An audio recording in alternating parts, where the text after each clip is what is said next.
गोत क्या है? गोत संस्कृत लफ्ज गोत्रा से निकला है, जिसके माने सब कास्ट या कबीला के हैं। राजपूत कौम में गोत की अहमियत बहुत ज़्यादा है। अगर किसी को अपनी गोत का इल्म ना हो तो उसका राजपूत होना मशकूक हो जाता है। अपने ख़ानदान, कौम या कबीले के बारे में जानना, इल्म रखना या जुस्तजू करना कोई मायूब या दकियानूसी बात नहीं। कुरान पाक में इरशाद बारी ताला है, ऐ लोगो, हमने तुम्हें एक मर्द और औरत से पैदा किया, फिर तुम्हें तुम्हारी कौमें और कबीले बनाए ताकि तुम एक दूसरे को पहचान सको। अल्लाह के नज़दीक तुम में सबसे ज़्यादा मुअज़्ज़ज़ मुकर्रम वो है जो तुम में सबसे ज़्यादा परहेजगार है। इस आयत में कबीले और शिनाख्त के बारे में तो बयान कर दिया गया है, लेकिन साथ में ये भी बयान कर दिया गया है कि सबसे बेहतर वो है जो ज़्यादा परहेजगार है। अक्सर देखने में आया है कि जब किसी से उसकी गोत का पूछा जाए तो उन्हें मालूम ही नहीं होता। अक्सर राजपूत अपने आप को राणा राजपूत, राव राजपूत, राजा राजपूत या रांगड़ राजपूत कह देते हैं। राणा, राव, राजा कोई गोत नहीं, ये सब टाइटल्स हैं। इसके अलावा अगर गोत के आगाज़ के बारे में देखा जाए तो हिंदुस्तान में जब आर्या की तादाद और आबादी बढ़ती रही तो वो मुख्तलिफ मकामात पर गिरोह की शक्ल में रहने लगे, लेकिन उनकी कोशिश ये होती थी कि हर ख़ानदान इकट्ठा रहे। तो हर ख़ानदान अपनी क़यामगाह के इर्द गिर्द अपनी हिफाजत के लिए दरख्तों के तनों, टहनियों, शाखों और कांटों की बाड़ के घेरे बनाने लग गया। ऐसे हर बाड़े का एक सरदार होता था जो इस ख़ानदान का बुजुर्ग तरीन शख्स होता था, जिसके नाम से वो बाड़ा मंसूब होता था और उसके नाम पर उस बाड़े का नाम रखा जाता था और वो मशहूर हो जाता था।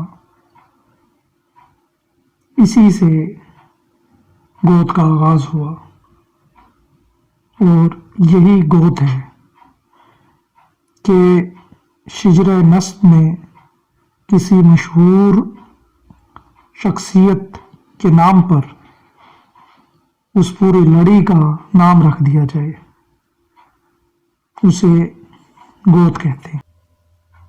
कैप्टन जेम्स टॉड, उसका ख्याल है कि गोत शाख को कहते हैं। वो ये भी ख्याल करता है कि हिंदुस्तान में जिस कदर बड़े बड़े शहर पाए जाते हैं वो इब्तिदा में बाड़ा थे और बाड़ा के सरदार के नाम पर उनके नाम मशहूर हुए। मसलन वो कहता है कि बंबई, राजा बंबई सारा के नाम पर, लाहौर राजा लौ के नाम पर, मुल्तान राजा मल के नाम पर, पिशावर राजा पश के नाम पर, कश्मीर राजा कश के नाम पर, जम्मू राजा जामुलोचन और सियालकोट राजा सालबहान के नामों पर मशहूर हुए। खिता पोटवार के मुख्तलिफ कस्बात गुजर खां, कोहटा, पिंड दादन खां, पिंडी घेप, तल्लागंग, फतेहजंग और रावलपिंडी इन्हीं बाड़ों या गोतों के बाइस मार्ज वजूद में आए। पाकिस्तान में भी बहुत से बाड़े थे जिनमें माछीवाड़ा, वाड़ा बुलंद खां, वाड़ा गुजरा, वाड़ा बाला वगैरह मशहूर हैं। तो इस तरीके से गोत या गोत्रा वजूद में आई। और इसी तरह राजपूतों, तंवर राजपूतों की मशहूर गोत जाटों की भी बुनियाद रखी गई। जाटू बुनियादी तौर पे तंवर खानदान से ताल्लुक़ रखते हैं। याद रहे कि ये लफ्ज़ तूर नहीं है जिसे तूर राजपूत कहते हैं। कंवर खानदान में राजा जबरत,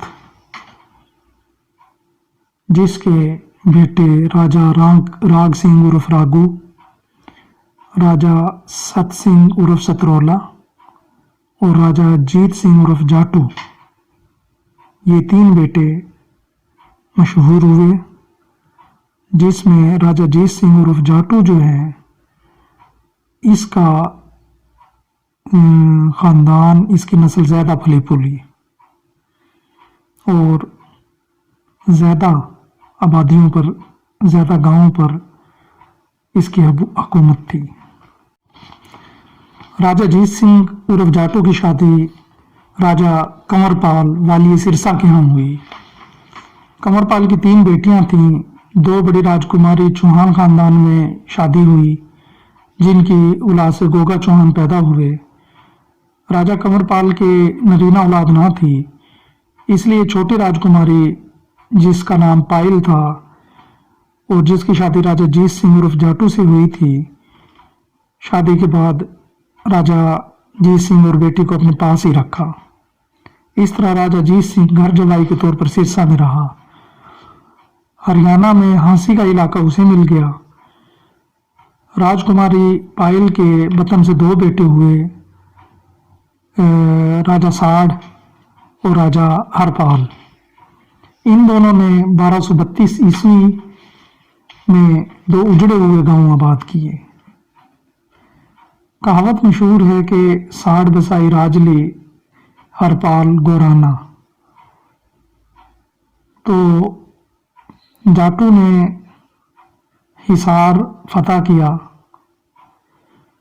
जाटू ने हिसार, फतेहाबाद, हांसी और भिवानी शहर आबाद कर लिए। इस तरह ये इलाके मुकम्मल तौर पर जाटू के ज़ेरे असर आ गए और कहा जाता है कि 44 खेड़े जाटू ने बसाए। तो हिसार, ज़िला हिसार में इनके बड़े बड़े कस्बे बलियानी, भवानी, जमालपुर, पड़तल, निगाना वगैरह थे।